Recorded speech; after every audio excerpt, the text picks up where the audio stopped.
Muito bem, meus irmãos, saúde e paz. Vamos começar nossa formação, que é o Diácono Mauri, da Arquidiocese de Monte, ministra com vocês nessa turma EAD, Escola de Diaconato Nossa, São Lourenço, colaborando com os senhores com a disciplina Doutrina Social da Igreja. Peço em primeira mão desculpa pelas muitas correrias da vida, não pude utilizar antes um material com vocês e gostaria de estar partilhando com vocês nesse pequeno uma visão geral da doutrina social da Igreja, mas antes de tudo começar a falar algo muito importante para quem está no caminho do diaconato permanente. O caminho diaconal é um caminho de serviço que não é só o serviço da caridade expressa, concreta, material ao pobre, não só assistencialismo, também pensado como um avanço para além do assistencialismo, a ideia da produção humana, da batalha, da conquista de políticas públicas permanentes para favorecer os menos favorecidos, as minorias, os historicamente excluídos, de direitos que são universais para todos, não só direitos universais no sentido da Declaração Universal dos Direitos Humanos, que há pouco tempo completou 70 anos da ONU, mas também o sentido dos direitos universais dos filhos e filhas de Deus, inalienáveis, assim como os direitos humanos, e também resgatando nossa própria Constituição cidadã, a Constituição Federal de 1988. Nessa perspectiva, como homem de fé, compreender a dimensão da importância de que a doutrina social da Igreja seja algo estudado permanentemente por cada um dos cristãos e cristãs, especialmente por aqueles que, revestidos da dignidade e da responsabilidade do ministério ordenado, diáconos, padres, bispos, sigam o magistério da Igreja no sentido de promoção humana integral, de ecologia integral, como propõe o Papa Francisco.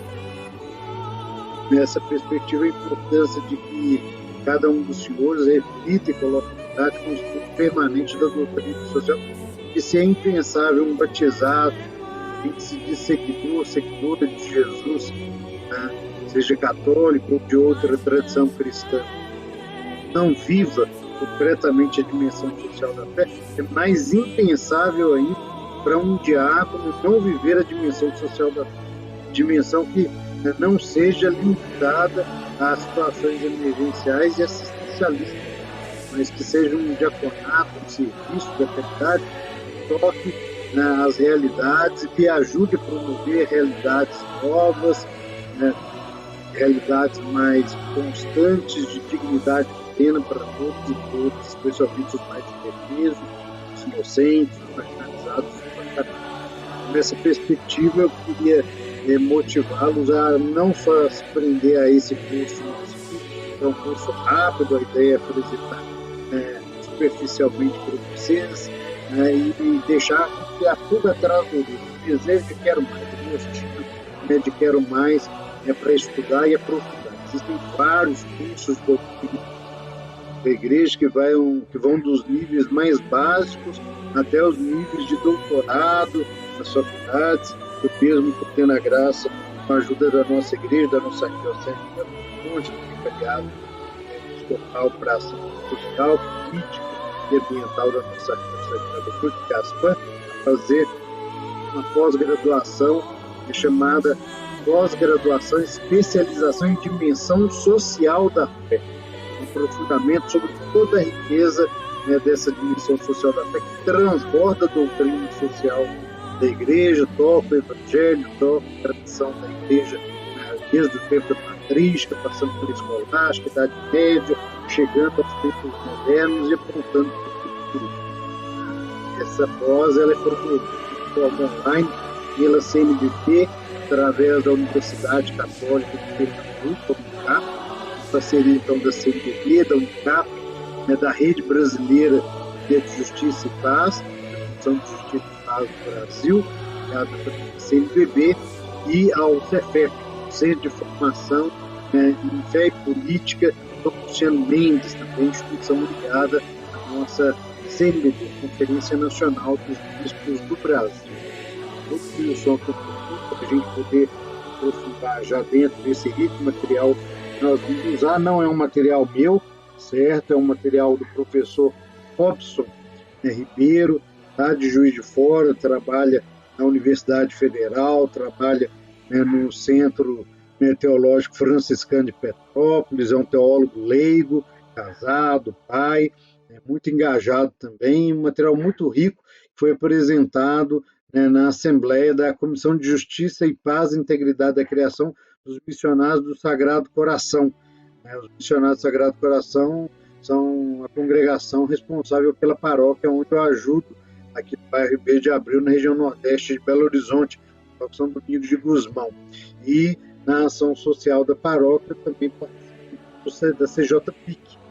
Tive a oportunidade do ano passado participar dessa assembleia onde ele disponibilizou esse material e temos permissão dele para replicar esse material, ajudando na formação de outras instâncias. Muitas vezes virado aqui à minha esquerda, porque, né, a tela que os senhores vão ver, né, esse vídeo, ele está na minha outra tela, que é a esquerda. Então, começamos essa apresentação mais geral falando o que é a doutrina social da Igreja e a evolução do pensamento, da ética, né, social cristã. Bem, o professor Robson começa, então, falando um pouco sobre a terminologia, onde ele apresenta para a gente as diversas expressões que mudaram ao longo da história. Magistério social da Igreja, ensino social da Igreja, filosofia social, pensamento social católico, doutrina social, né, da Igreja. Quando a gente vai aprofundar, né, por exemplo, olhando outros materiais e o próprio compêndio de doutrina social da Igreja, que mostrar uma rica bibliografia que os senhores vão poder estudar, avançando para além dessa pequena e singela abordagem nesse curso de vocês, a ideia é que vocês possam aprofundar mais ainda, né, depois esse material através de muitas leituras, e a doutrina social tem que ser uma constante na vida dos homens batizados e também diáconos com a graça de Deus e da Igreja. Okay? Então, essa evolução histórica começou com esse magistério, quando a Igreja, sensibilizada por várias situações históricas, especialmente na Europa, como as guerras dos séculos passados, né, se manifestou em favor da paz, em socorro dos mais pobres, na época das pestes e por aí. Né, a Igreja, então, manifestou uma preocupação social animada desde sempre e fundamentalmente, radicalmente, no sentido de raiz da árvore, né, não de radical no sentido de troncudo, de cabeça dura, mas no sentido de radical, de ter raiz, a partir sempre do Evangelho do nosso Senhor Jesus Cristo. Toda a doutrina social da Igreja, toda a prática social, inclusive, né, as pastorais sociais, as obras sociais da Igreja, a ação caritativa da Igreja, tem como fundamento radical, né, o Santo Evangelho do nosso Senhor Jesus Cristo, ou seja, a dimensão concreta, o Evangelho em ação, o Evangelho concreto, como lembra São Vicente de Paulo. Né? E no diaconato permanente é o ministério eclesial ordenado que, por excelência, né, traz, né, essa característica de lembrar sempre a toda a Igreja, né, a importância, né, da dimensão social da Igreja. Tanto é que quando a gente pensa no tripé para a ordenação do diaconato permanente, sempre é o tripé que nós não podemos esquecer. A diaconia da palavra, a diaconia, né, da liturgia e a diaconia da caridade. Na diaconia da palavra, pregação do Santo Evangelho, evangelização, a participação nos movimentos abertos para além da Igreja, né, as várias realidades que permitem evangelização, diálogo ecumênico, interreligioso, diálogo com as culturas, com a arte, com a academia, com a ciência, por aí vai. Né?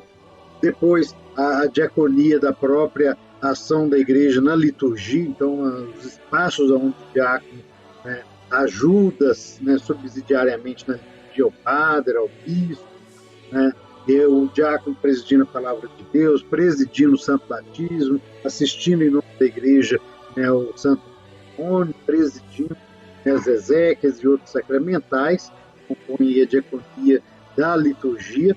Por último, não menos importante, a diaconia da caridade, ou também chamada diaconia da ação sociotransformadora, pensando nessa dimensão, hoje esse nome reformulado, né, da dimensão que envolve as pastorais, as ações sociais da igreja no Brasil todo, né, e nós podemos dizer que o diaconato traz no tripé essa importante ação, né, sociotransformadora, a ação da caridade, a presença do diácono homem, né, junto com a sua família, especialmente com a sua esposa, quando casado, então, né, com a sua família, com a sua comunidade, com o diácono solteiro, né, no cuidado dos pobres, dos necessitados, as lutas públicas que sejam abrangentes para todos e todas, sem exclusões, sem exceções de ninguém. Esse Deus não faz acepção de ninguém, por que nós faríamos? Por que a igreja deve fazer acepções de pessoas se o próprio Deus não fez e não fez? Verdade? Então, a importância de resgatar muito forte algo que a gente tem que lembrar, né?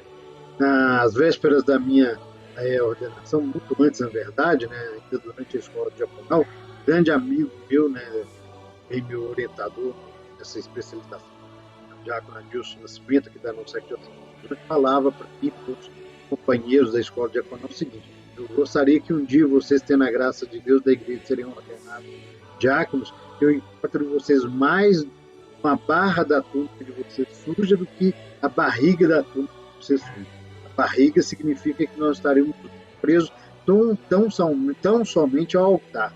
Não que o altar, o serviço da liturgia, não seja importante, mas o altar anima para o serviço da evangelização e da caridade, e a caridade e a evangelização se alimentam do altar, né? Se alimentam do serviço da liturgia, das presenças do diácono na liturgia. Então é impensável um diácono que tenha só uma presença litúrgica no seu ministério, um mini coroinha, um mini padre, um super-bem. Isso é abominável. O Papa Francisco e os outros papas antecessores todos falaram, desde Paulo VI, o risco de um diaconato minorizado pelas próprias ações do diácono, né? Como também a gente não pode clericalizar, ter a justa medida do que é, né, evidenciar a pertença do diácono ao clero e evidenciar ou exacerbar essa presença, né, através de gestos, de palavras, de atitudes que transformam, né, o diácono em alguém que se coloca acima do leigo, uma autoridade quase que absoluta. Estamos todos assim. Mas, enfim, avançando sobre essa realidade toda, é importante termos aí essa visão histórica dos nomes que foram dados para o campo da doutrina social da Igreja, né? E avançando então no texto, nós vemos a segunda parte, que é a doutrina social da Igreja, né, com as definições, os limites e os alcances dessa doutrina. Se a gente olhar para alguns desses termos, a gente tem a ideia de doutrina, que é o conjunto de ensinamentos já estabelecidos. Então, são quase que normativos, em alguns casos até dogmáticos. A ideia de dogma mesmo, né? A ideia de que todos nós cremos, a igreja bateu o martelo. Isso aqui é geral para todo cristão católico, para todo cristão católico. Então, a ideia de doutrina é um ensinamento já consolidado, né, e vaticinado por toda a igreja para todos os seus membros. Social, que vai tocar as realidades sociais, realidades que vão desde a pessoa humana, da família, o campo do trabalho, da política, da cultura, da arte, o meio ambiente, a relação com as outras pessoas, que têm outras formas de ser, de existir, de crer, né? Enfim, tudo isso toca a realidade social que transborda os limites da igreja. E tem que ter a humildade, as sandálias da humildade nos pés e a inteligência que Deus nos dá de reconhecer que os planos de Deus comportam a igreja, mas a igreja nunca vai comportar os planos, né, de Deus, todo, uma barca tudo, né, de tal forma que a igreja tem essa humildade. A igreja é só um sinal, né, um sinal da salvação de Deus, mas a salvação de Deus vai para além da igreja, transborda a igreja, né? Graças a Deus por isso. Então avançamos muito, né, nesse sentido de que a ação da igreja no mundo, né, no social, ela é para o mundo, porque a igreja não salva a si mesma. A igreja está no mundo para salvar o mundo, para levar a salvação de Cristo. E a salvação não necessariamente quer dizer converter as pessoas para a fé cristã católica. É através de gestos e palavras, pregando o Evangelho, mas principalmente, como lembra um grande santo da igreja, São Carlos de Foucault, gritar o Evangelho com a vida, testemunhar, pregar o Evangelho mais do que com a boca, replicando palavras, frases decoradas, como alguns fazem, evangelizar com testemunho da própria vida. O testemunho arrasta, as palavras até podem comover os corações, podem até inculcar as mentes, mas só o testemunho de vida que arrasta as pessoas. Então, essa dimensão social da fé, ela toca todas as realidades globais, ou até interplanetárias, se algum dia tivermos essa realidade manifestada para nós, se Deus der essa graça de que haja outros seres nos planetas, outras formas de vida. Mas enquanto estamos nesse planeta que é a casa comum, a Terra, a casa que Deus nos deu, vamos tocando as realidades da humanidade, pelejando para salvar essas realidades. Salvar no sentido da vida, dignidade, os direitos, a plenitude do cuidado da casa pública. Tudo isso toca, então, na dimensão social. O magistério, O magistério é aquilo que a igreja traz desde Jesus Cristo. O poder de ensinar, confiado por Jesus Cristo aos apóstolos e seus sucessores, o Papa, os bispos. Eu acho que há outras formas de magistério acontecer. A gente pensar nas realidades micro, por exemplo, um CPC, um CPP também, de alguma forma, exerce o magistério, os sacerdotes comuns batizados e também da autoridade do pároco, dentro de uma realidade paroquial, para poder construir o caminho de evangelização naquela comunidade. Assim como também nas dioceses, o arquidiocese, através do sino, dos diocesanos ou das assembleias do povo de Deus, acontece na nossa arquidiocese de Belo Horizonte, quando o nosso arcebispo convoca todo o povo de Deus a refletir e a definir os caminhos de evangelização, que ora foram feitos e para onde irão em seguida no tempo. E daí a gente avança também o magistério da igreja no conjunto dos bispos, dentro do Brasil, por exemplo, o movimento da CPB, enquanto continente, o movimento do CELAM, todo o conjunto de bispos do CELAM tem guiados aí sobre a autoridade do Santo Padre do Papa, e aquilo que são os documentos maiores do Santo Padre e das comissões, das congregações vaticanas. Nessa perspectiva, a gente avança um pouco mais para abordar o conceito, a etnologia, a origem da palavra doutrina social da igreja.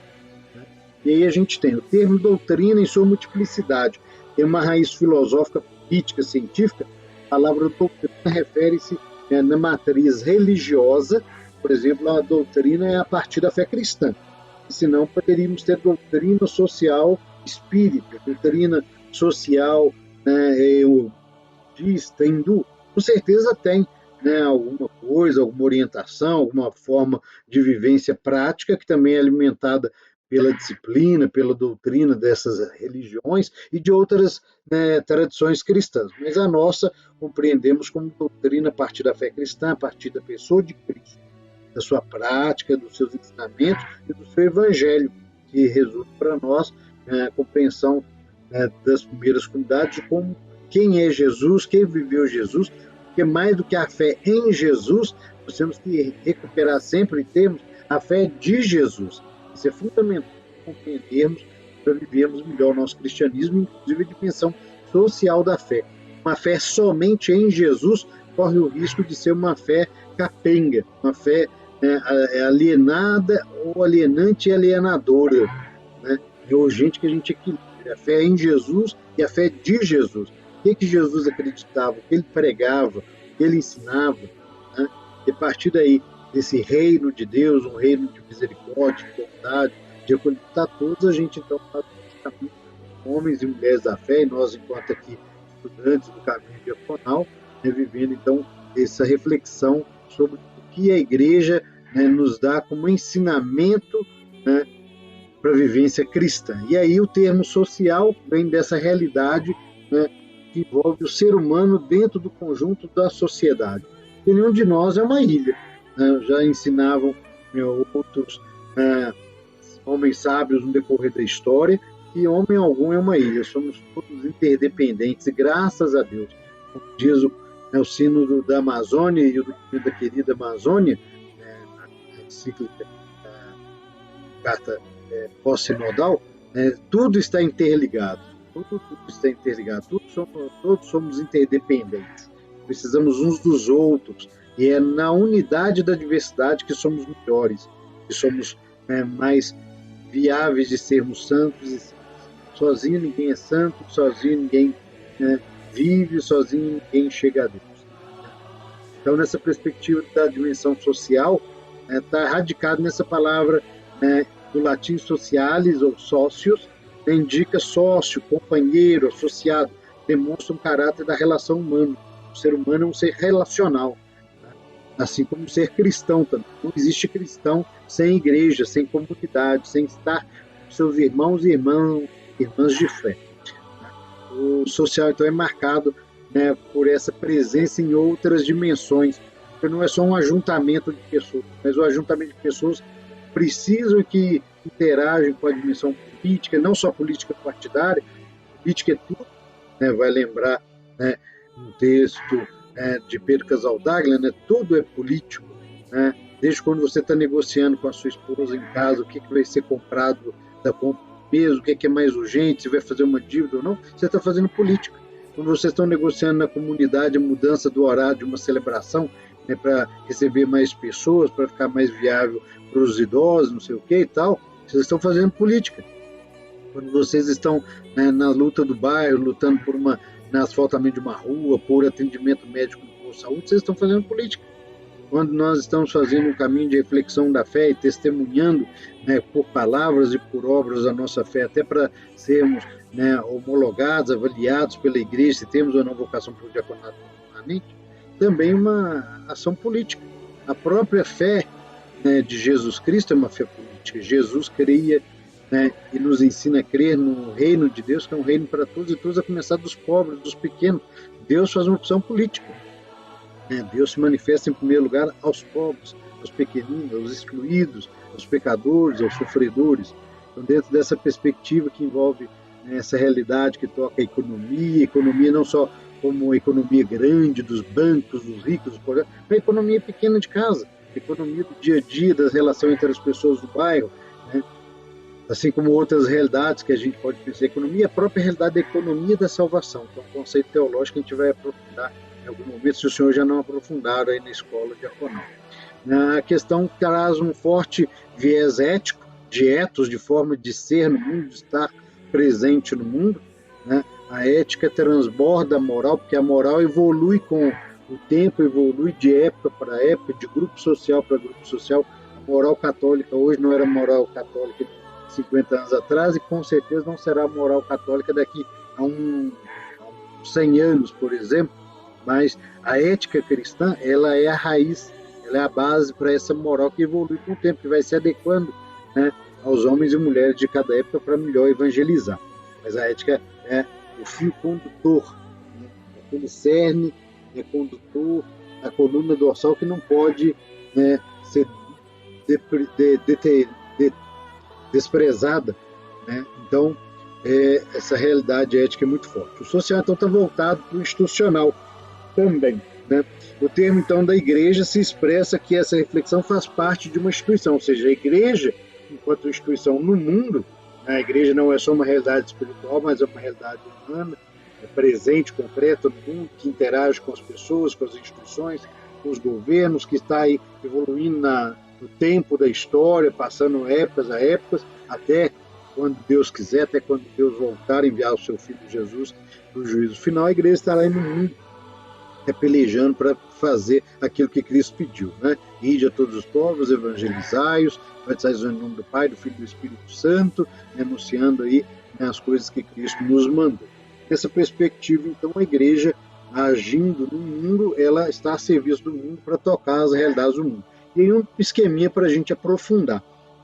Esse esqueminha, então, a partir do Evangelho, por isso a mensagem evangélica, a igreja atenta para a realidade social onde ela está, porque a igreja ela não está fora do mundo, fora do planeta, não é uma realidade à parte, mas está inserida no mundo e a serviço do mundo para evangelizar e salvar o mundo. A igreja, então, refletindo os valores do Evangelho, refletindo o mandato de Jesus, ela constrói uma reflexão moral e filosófica né, através também da pesquisa, com a ajuda das ciências humanas, sociais, como a sociologia, filosofia, antropologia, biologia, política, né, e outras matérias, e vai compreendendo as exigências do tempo, ou os sinais do tempo, como os documentos da igreja falam, né, e vai atualizando o anúncio da palavra de Deus, né, não só por palavras, mas também por ações concretas, nas interações das relações sociais. A igreja vai, então, testemunhando a sua presença através das comunidades cristãs. A experiência das comunidades cristãs é que tocam o mundo. Os documentos da igreja, de forma geral, não chegam ao mundo, ao restante do mundo, né?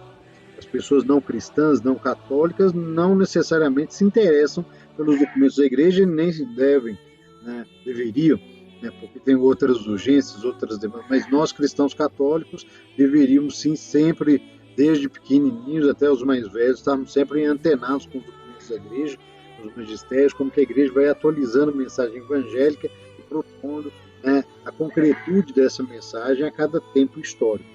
Então a igreja faz essa reflexão da mensagem do evangelho a partir da realidade social de cada época e vai construindo então uma doutrina social da igreja. Essa doutrina ela é básica em 3 partes, né? O velho tripé nosso, né?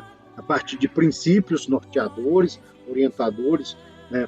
Que são, né, bases, palavras-chave para a nossa reflexão e para a nossa ação, por isso que são princípios. Orientações pastorais, como que a igreja vai né, exercer esses princípios dentro e fora das suas fronteiras, dentro e fora das comunidades cristãs católicas e para além das próprias realidades de igreja, né? E aí ela exerce então essa ação cristã, né? A partir do evangelho, a partir da realidade, a igreja atua no mundo, evangeliza o mundo, vendo não só necessariamente pregando, né, o evangelho por palavras, mas marcando presença, né, a sua ação no mundo.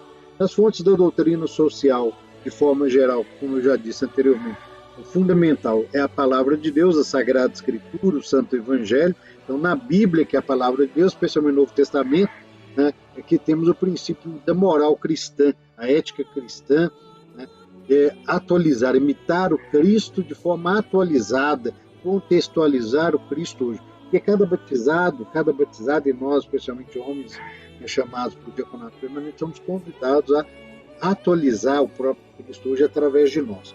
O diácono, guardadas a reflexão, não correndo o risco, né, de uma reflexão meramente triunfalista, Deus lhe guarde para mim e para os senhores disso, mas uma perspectiva mesmo, né, de responsabilidade consciente, de responsabilidade executora, que compreende e que faz, né, acontecer. Nós pensamos e vivemos um caminho de santidade que é imitarmos, enquanto diáconos, o próprio Cristo, que é o diácono por excelência, o diácono do Pai, o servidor do Pai, o servo sofredor do Pai.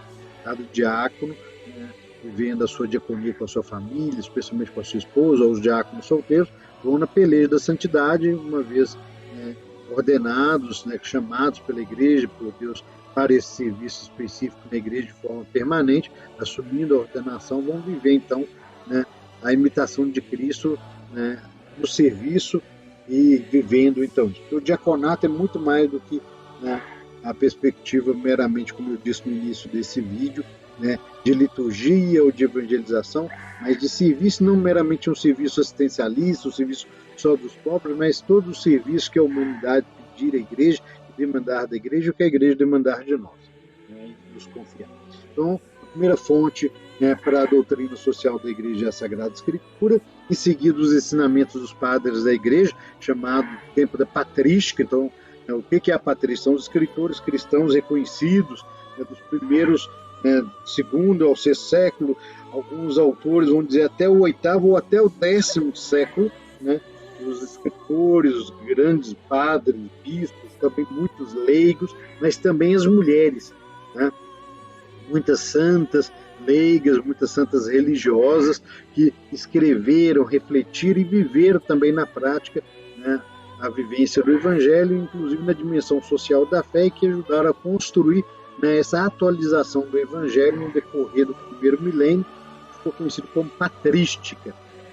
Então, os ensinamentos dos padres da Igreja são fundamentais também para a doutrina social da Igreja, para a gente entender.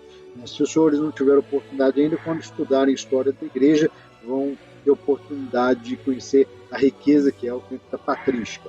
Os ensinamentos dos grandes teólogos, tanto os antigos quanto os mais contemporâneos, aí um exemplo, o Santo Tomás de Aquino, nós poderíamos citar mais recente, Dom Helder Câmara, bispos de outras épocas também, como Irineu de Lyon, mais atualizado, podemos pensar aí também em Dom Luciano Mendes de Almeida, pensar nos próprios papas, e outros homens e mulheres que ajudaram a construir muito essa reflexão da dimensão social da fé. Para além dos ensinamentos da Igreja, o magistério, que são os documentos da Igreja que abordam a dimensão social da fé. Documento dos papas, dos bispos, dos conselhos, e temos várias cartas, os próprios documentos do nosso CELAM, do Conselho Episcopal Latino-Americano, das nossas conferências episcopais da América Latina, mas também nossa própria Conferência Nacional, Conferência Nacional dos Bispos do Brasil, documento das pastorais sociais, documento da própria Arquidiocese de Belo Horizonte, as próprias diretrizes nossas do diaconato permanente são orientadores para a vivência da dimensão social da fé, para a doutrina social da fé. Podemos citar ainda como fontes da doutrina social alguns temas que são muito importantes e que focam primeiro na pessoa do homem, o homem todo e todos os homens na sua dignidade. É um termo que não é meu, é do magistério da Igreja, se não me falha a memória, o próprio Papa Paulo VI, hoje santo, fala esse termo, resgatando também outros papas anteriores e, posteriormente, outros papas. O Papa Francisco atualmente usa essa expressão também.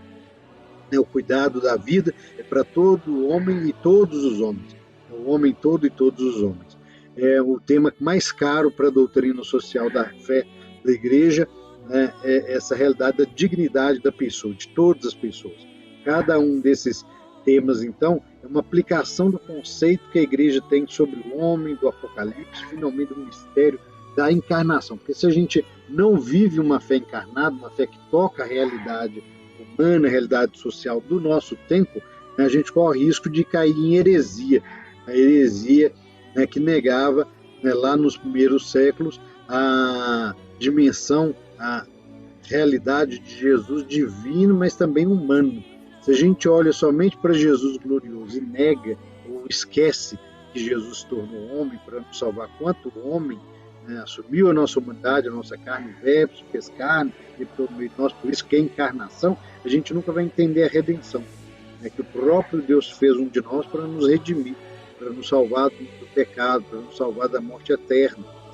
Nessa perspectiva, então, é fundamental a compreensão da encarnação para a gente entender o espaço, a pertinência da doutrina social da fé e da ação social da fé através das pastorais, dos movimentos, dos grupos, do próprio fazer da Igreja, de forma assistencial, de forma de promoção humana, de forma de ecologia integral da fé, compreendendo a nossa ação no mundo para o bem de todos e todas, matando, como diz Jesus ao final do Evangelho de Mateus, no capítulo 25, no juízo final. Tive fome, me deu de comer. Tive sede, me deu de beber. Estava doente e preso, me visitaste. Estava nu, me vestiste. Era estrangeiro, me acolhiste. É isso que vai nos salvar. Serão as 1000 Ave-Marias, não sei quantas 1000 missas, quantos 1000 textos, quantas 1000 novenas cada um rezou, vai rezar ainda em vida. É importante tudo isso, mas se tudo isso não nos colocar em contato com o Cristo, no irmão, nem irmã, e não nos fizer ser um Cristo que vá ao encontro desses irmãos e irmãs, especialmente os pobres e sofredores do mundo, isso tudo é uma fé ritualística vazia, sem sentido, sem coerência com o próprio Evangelho, com o próprio Jesus. Não sei o que falo disso, a própria Igreja, a própria teologia. Com certeza ouviram ou vão ouvir isso na escola diaconal. Então, o conceito de uma visão holística da pessoa, a visão como um todo. A gente olha para a pessoa na sua parte biológica, sua parte espiritual, sua parte física, sua parte intelectual, sua parte psicológica, sua parte de direitos, de deveres, mas também olhamos a pessoa no conjunto da sociedade. Desde a pessoa, a sua pequeno núcleo da família, a família maior, a comunidade, né, a sociedade onde mora, o conjunto, né, onde está no sentido de cultura, até abarcar toda a humanidade. Essa é a visão que nós temos que ter, né, não só pela doutrina social da fé, mas a própria ação, né, diaconal. Por que a doutrina social, né, pode falar de questões sociais e políticas? Né? Porque Jesus falou. Primeira coisa que a gente pode dizer, porque Jesus falou também de questões sociais e políticas. Né? Quando a gente lê os evangelhos, né, sem manipular o texto, sem querer descontextualizar o texto, nós vamos vendo Jesus tocando a realidade do povo. Jesus, né, era, né, presente, era um homem da sua época, do seu povo, da sua língua, da sua cultura, vivia a conjuntura política, social, econômica, religiosa do seu tempo e toca essas realidades. Jesus fala isso no Evangelho. A igreja também propõe que, né, não deve ser uma ação social da igreja, não pode ser algo externo da realidade humana, algo paralelo, mas algo que toque a vida do povo. Não é um projeto político no sentido de partido político, assuma uma bandeira política, mas é um projeto que, focado a partir do Evangelho, todos os valores focados no Evangelho, tudo aquilo que também caminha na direção do Evangelho não é desprezado. Não é desprezado. Não sou eu que falo isso. Os papas vão falar isso nas encíclicas, né, da doutrina social da igreja. Então é importante refletir isso e, se não gostem, se tem dificuldade de entender, se tem dificuldade de aderir a essa ideia, é importante refletir isso novamente, como cristão, como católico, né? Se a igreja deixa claro para nós que o foco é o Evangelho, que as doutrinas partidárias, ideológicas, são de livre escolha, livre adesão, mas, né, a gente só deve seguir aquilo que segue realmente conforme o Evangelho, e o Evangelho concreto, o Evangelho que a gente tem na Bíblia, Jesus histórico. Tudo que corrobora nessa direção, a gente pode seguir com as devidas, né, ressalvas, também colaborando juntos. Né? Não precisa de abominar a política partidária de A ou de B, né, se elas caminham na direção do Evangelho de Jesus Cristo, como a gente vê na Bíblia, né, no contexto que estão realmente, a gente pode sim aderir. É lógico que é uma questão importante para recordar os senhores, abrindo parênteses aqui rapidinho. Né? Uma vez ordenados diáconos, assim como os padres, os bispos, aos diáconos também é vedado a participação filiada a partidos políticos, ou seja, você tem a sua opção política, você pode manifestar a sua opção política em determinados momentos, não de forma geral, não através de púlpito, na hora da pregação do Evangelho no altar, mas você pode ter sua opção política, você não pode ser filiado a um partido político. Se ainda é, né, bom já procurar a desfiliação partidária para poder continuar o caminho da escola diaconal. Só uma dica, fechando parênteses aí. Então, a igreja não propõe um projeto político no sentido partidário, paralelo aos que são dados pelo povo, né? Nem soluções técnicas para problemas da sociedade. A igreja subsidia, a igreja não assume o lugar do Estado, a igreja não assume, né, o lugar da autonomia da pessoa, né, da sociedade, do coletivo, dos grupos, mas a igreja apoia aquilo que é bom, aquilo que não vai contra o Evangelho, aquilo que não vai contra a dignidade da pessoa humana, da vida humana. E aí é uma questão para refletir muito. O que a gente compreende como, né, pertinente, coerente com a dignidade da vida humana? Uma provocação para os senhores pensarem como exercício para além dessa disciplina, para além da aula, é aquela história. A pessoa se diz contra o aborto, mas é a favor da pena de morte. Como é que eu posso ser contra o aborto e a favor da pena de morte? As duas são mortes. Buscar as origens mais radicais, mais da fonte da fé cristã, que estão lá no Antigo Testamento, nós vamos ver no Decálogo, né, Deus dizendo a Moisés, diga ao povo, não matarás. Então, não matar é não matar de jeito nenhum.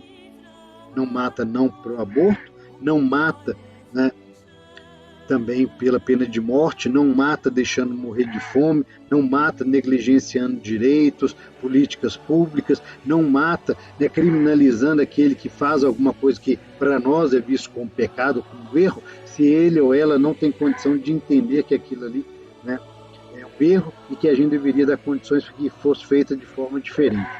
Então é muito fácil apontar o dedo e julgar quando a gente vê só o nosso lado ou só um lado, né, da moeda. A gente tem que olhar o contexto todo e pedir a Deus a misericórdia que Ele tem, coração de carne, misericordioso, compassivo, para que a gente não tenha coração de pedra, duro, só capaz de julgar, de atirar pedra e matar, mas que a gente, como homens da fé, como bons samaritanos, fazendo o caminho diaconal, a gente se permita socorrer as sofrências do mundo, as dores do mundo, como fez o bom samaritano. Dedicar tempo, perder tempo, investir tempo, recursos, dar de si mesmo por aquilo que às vezes a gente nem conhece, não tem nem como nos agradecer. Às vezes só com um sorriso, com uma lágrima, muito obrigado, com um abraço, ou simplesmente voltando a existir com um mínimo de dignidade, não é verdade?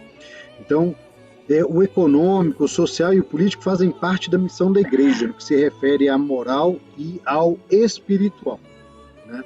Por isso, procura orientar os homens nos problemas humanos, de modo que os cristãos possam incentivar e transformar o mundo em que vivem.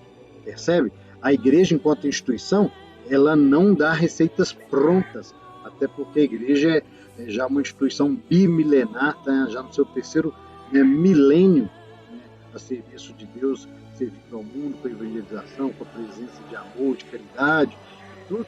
Então, a igreja já passou por vários momentos históricos e percebe que a cada momento histórico, os homens e mulheres batizados, homens e mulheres de fé, devem atuar a partir dos valores da fé, a partir dos valores cristãos, a partir de Jesus e do Evangelho, para transformar o mundo que vive numa primícia do céu, vamos dizer assim, né?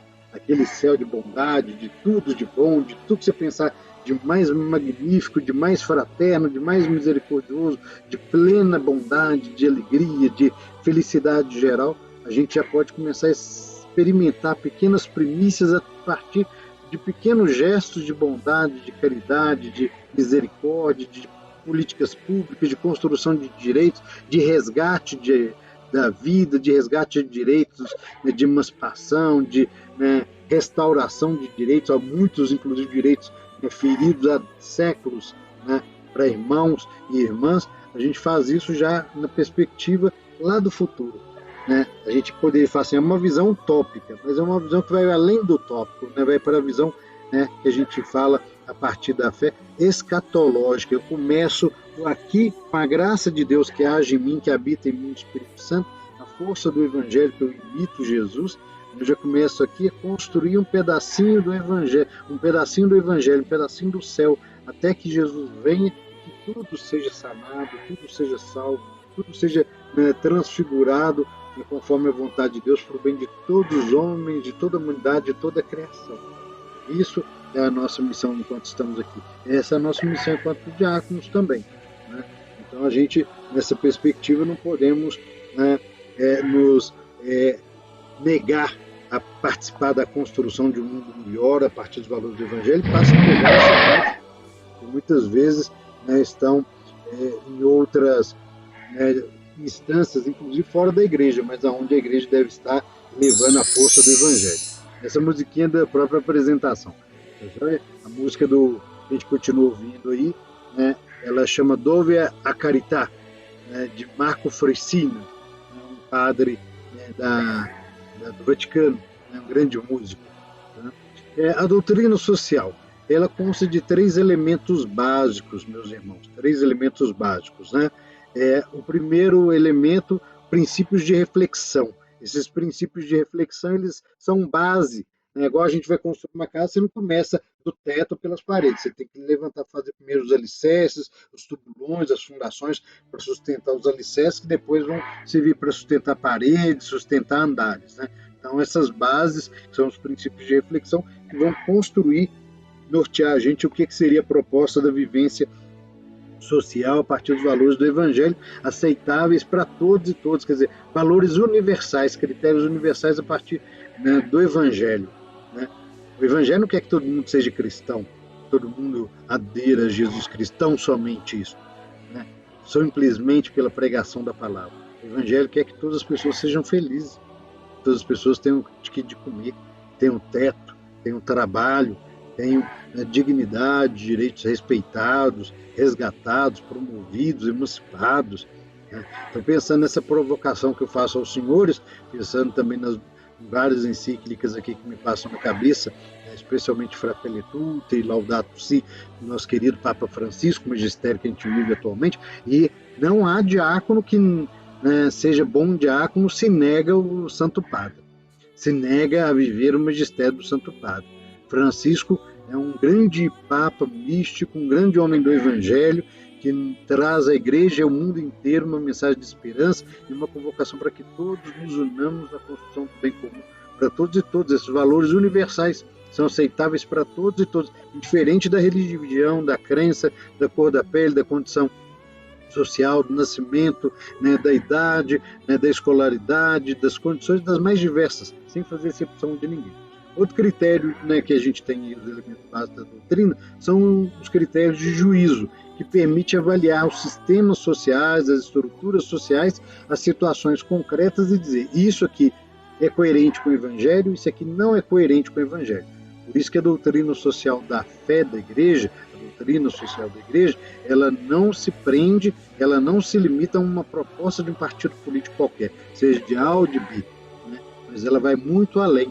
E ela aponta também, né, os limites, né, das propostas políticas de A e de B e vai para além, né, porque, como o próprio nome diz, partido, está dividido, está cindido.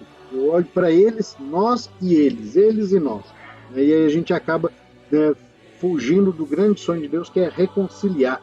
A palavra religião, religar as coisas, religar as pessoas, religar céu e terra. Né? Então, é um grande desafio nosso. Né? E a doutrina social da igreja vai nos dar esses critérios de juízo para a gente avaliar os sistemas sociais, políticos, as situações concretas da vida e agir a partir dos valores do Evangelho para colaborar para que essas realidades sejam melhores, sejam mais justas, sejam mais misericordiosas, sejam mais princípio do céu, princípio do reino. Diretrizes de ação, elas vão, né, nos ajudar a orientar as atividades que os cristãos têm que ter na vida social. O que pode, o que não pode, né, em que situações que é viável, né, o caminho a ser feito, o caminho das pedras, vamos dizer assim, as diretrizes de ação da doutrina social. A gente tem aí depois, qual que é a missão da igreja? Né? A missão da igreja é igual que a missão de Jesus, uma missão sobrenatural que é a salvação dos homens, que começa a partir da nossa realidade, as realidades temporais, né? Ordenando tudo para o Evangelho, ordenando tudo na direção do bem da humanidade, orientando tudo do bem, né, da criação. E a partir daí propõe que as pessoas, a pessoa humana e todo o conjunto da humanidade se orientem por esses valores do Evangelho para mudar as realidades, né, temporais em coisas cada vez melhores, mais fraternidade, mais justiça, mais direito, mais paz, mais alegria, mais bondade, mais fartura para todos e todas, em condições favoráveis para responder e para vivermos o caminho da santidade, até que Deus volte, seja tudo em todos. Então, essa grande missão da igreja, que é a missão de Jesus e que é a missão de cada um de nós que somos igreja. A igreja não é só o Papa, o Bispo, o Padre, somos todos nós, e nós que estamos aqui no caminho diaconal temos esse papel de compreender que, né, para nós isso também é muito caro e muito forte, é muito exigente, mas com a graça de Deus a gente segue na peleja. Não é verdade? Aí nós temos outra parte importante, que os juízos do magistério não se referem às questões técnicas, econômicas ou políticas, senão à dimensão ética da realidade. Porque as dimensões éticas, né, políticas, econômicas, as questões técnicas, econômicas e políticas vão mudar. Muda de época para época, muda de país para país, até mesmo dentro de uma mesma cidade, de um bairro para o outro, ou às vezes dentro do próprio bairro de uma realidade para outra. Por exemplo, nós temos bairros extremamente estruturados, com condomínios e tudo, e com bolsões de miséria, com favelas, com aglomerados. Né? Então, a essência dos valores do magistério da igreja, da doutrina social da igreja, é a dimensão ética, a dimensão do bem comum, porque a ética está além de todos e todas, está além das instituições, está além do tempo. Os valores éticos são universais, são atemporais. Né? Mas as questões políticas, técnicas, econômicas podem mudar de época para época. Né? Por exemplo, hoje nós vivemos a era da globalização, da informatização, da hiperinformação, a pós-modernidade, o pós-humano, já existem, né, a perspectiva de seres, né, cada vez mais robotizados, menos humanos, menos biológicos, mais, né, máquina, né, cada vez uma época de mais secularização, mais relativização da fé. As pessoas não se prendem mais à instituição da fé, da religião, mas se prendem à própria experiência que se cria, a própria pessoa cria do sagrado. E aí ela pode, né, migrar de um lado para outro, pode fazer experiências distintas sem ter culpa, sem perspectiva de, né, ir para o inferno, porque para ela isso é uma perspectiva que uma religião tem e propõe para uma época, para um grupo, mas não para todos, não vale para todos. Né? E aí avançamos até em outros campos da teologia, né? Como, né, as teologias que vão falar sobre, né, uma dimensão da salvação em outras realidades, em outras tradições, e até mesmo no ateísmo. Né? Mas isso é uma abordagem avançada para uma outra prosa, uma outra aula. Os leigos são especialmente, junto com os outros cristãos, né, os leigos cristãos católicos, são especialmente aqueles que, junto com outros cidadãos, né, são convidados a promover soluções concretas, atuando com consciência cristã e aceitando a responsabilidade inerente às suas decisões. Dois extremos, nem o laicismo, né, padre não precisa para nada, bispo não precisa para nada, diácono não precisa para nada, e nem, né, o lado oposto, que é o clericalismo, que tudo depende do padre. O padre até deixa a gente fazer, mas no final eu tenho que chegar e pedir bênção para o padre para tudo, ou então deixa para o padre fazer tudo. Voltamos àquele modelo, né, mentalmente, muita gente prefere assim ainda hoje, que o padre faça tudo. O padre, né, assovie, toque a bola, né, defenda, chute o gol, né, ou seja, o padre toca o sino, faz a missa, é o coroinha, é o leitor, né, aquele que consagra, aquele que fecha a igreja, abre a igreja. Não, hoje cada um tem a sua responsabilidade, cada um abraça, né, a sua vocação. Deus dá dons, talentos, carisma para todos os batizados e batizadas, e isso nos responsabiliza. Cada um de nós, né, tem algo para colaborar, para doar, para viver, né, a sua vivência cristã, a sua dimensão, né, de cristianismo, o seu segmento de Jesus. E aí eu costumo dizer muito, né, ninguém é tão pobre que não possa doar nada, viver nada, partilhar nada na igreja, na comunidade de fé, na própria sociedade, como ninguém é tão rico que não precise de nada. Ninguém é tão rico que não precise de Deus. Ninguém é tão rico que não precise se envolver na vida de comunidade. Pelo contrário, todos temos que estar juntos. A nossa fé, voltamos a falar lá das origens, né? A nossa fé é relacional, a nossa fé é de comunidade. Ninguém é cristão sozinho. Né? E aí nós temos um avanço nessas perspectivas. Né? Vamos dar uma paradinha daqui a pouquinho para a gente respirar um pouco. Aí eu paro, são 52 minutos já de falação, eu paro 1 hora e volto para a gente continuar o vídeo, tá joia? Então, continuando a próximo slide aqui, a doutrina social da igreja. O que a doutrina faz? Ela acolhe e investiga a realidade social, a realidade do momento histórico, do momento local, a partir da revelação divina, a partir do Evangelho de Jesus, a partir da palavra de Deus, a partir da vida de Jesus, como Jesus comportou na sua época, como Jesus lia a realidade da sua época, como ele interferia na realidade da sua época, e como que a igreja hoje, a partir dos valores do Evangelho, também percebe as realidades, né, ou como a gente vai dizer, os sinais do tempo, e como, enxergando os sinais do tempo, a gente incide neles, interfere neles, né, pautua, né, dá pauta, faz pauta, a gente constrói pauta, a gente agenda, a gente coloca, né, demandas, coloca, né, lutas que têm que ser respondidas, demandas dos pobres, dos, né, sofredores, dos excluídos, demanda da criação da terra, os direitos da terra. Vamos falar muito os estudiosos hoje, os direitos da terra. O que é interessante para a gente avançar, né, um próximo passo da doutrina social da igreja vai ser estudar isso, né, para além, junto com os direitos humanos, né, a riqueza dos direitos humanos, né, alicerçados pelo Santo Evangelho, também os valores da terra, a criação também. Eu vou dizer São Paulo, numa parte de suas cartas, que a criação geme dores de parto, aguardando também a salvação.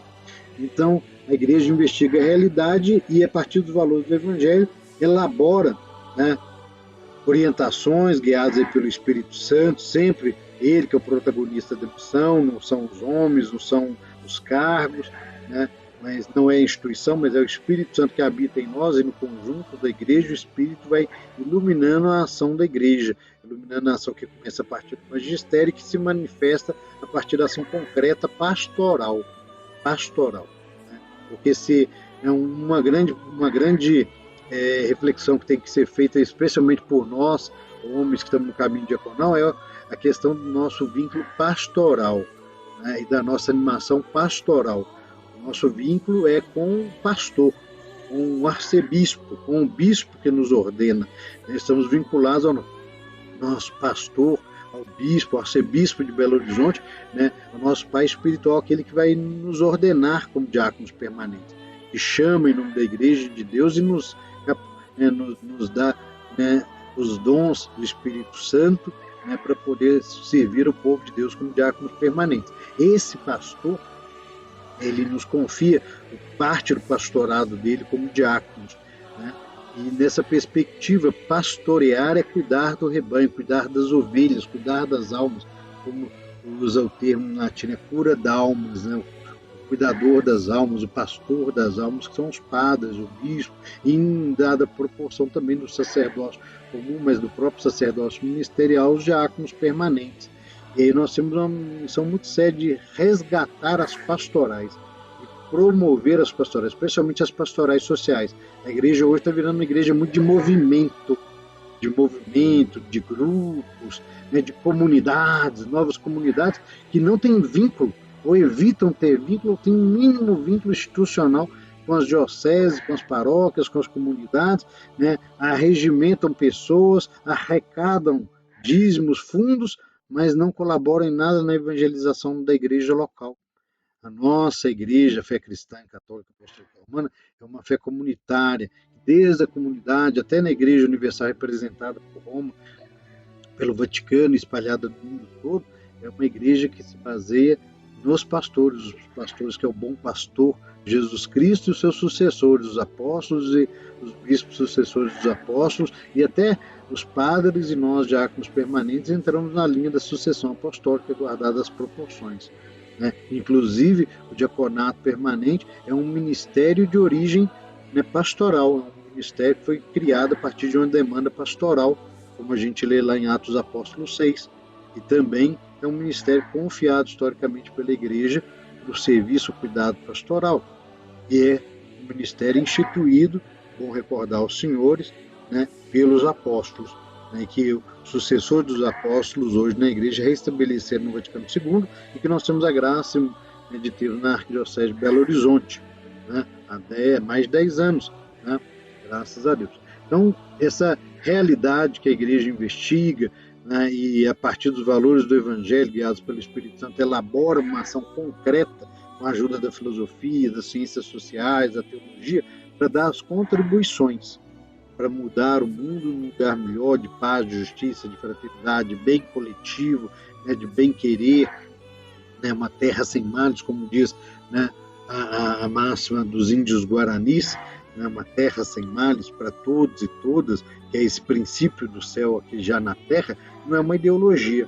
Não é uma ideologia, apesar que a palavra ideologia também dá a entender que é o estudo, né, ou o discurso de uma ideia. Então, tudo é ideologia. Lógico que a gente está abordando aqui ideologia política, de esquerda, de direita, de centro, liberal, conservadora, né, progressista, populista, por aí vai. Mas o que nós estamos falando é que a própria ideia cristã é uma ideia fundamental. Nem todos nasceram com essa graça de serem cristãos, nem todos nasceram com a graça de serem católicos, nem todos nasceram com a graça de serem, né, homens do serviço, diáconos, né? Animados por essa ideia, por essas ideias, nós vamos então trabalhar e viver para que a doutrina social da fé, a doutrina social da fé, se materialize também através do nosso ministério. Isso que a igreja nos confia, nos pede muito. Por isso que essa disciplina é tão importante, mesmo sendo, né, tão pouco explorada nos seminários, tão pouco explorada em muitas escolas diaconais, né? E aí a gente atua na realidade do mundo para colaborar na construção de um mundo melhor. Vocês estão vendo uma foto de uma fila de pessoas procurando emprego, né, com a carteira de trabalho. Então, os pontos mais relevantes da evolução do pensamento moral cristão, né, em relação aos problemas sociais, né, uma atenção especial será dada, né, aos chamados modelos teológicos morais que dão sentido, né, e coesão nas diversas apresentações históricas da moral social cristã. Eu vou dar uma paradinha aqui para a gente, né, dar um respiro e a gente continua, né, a pouquinho. Joia?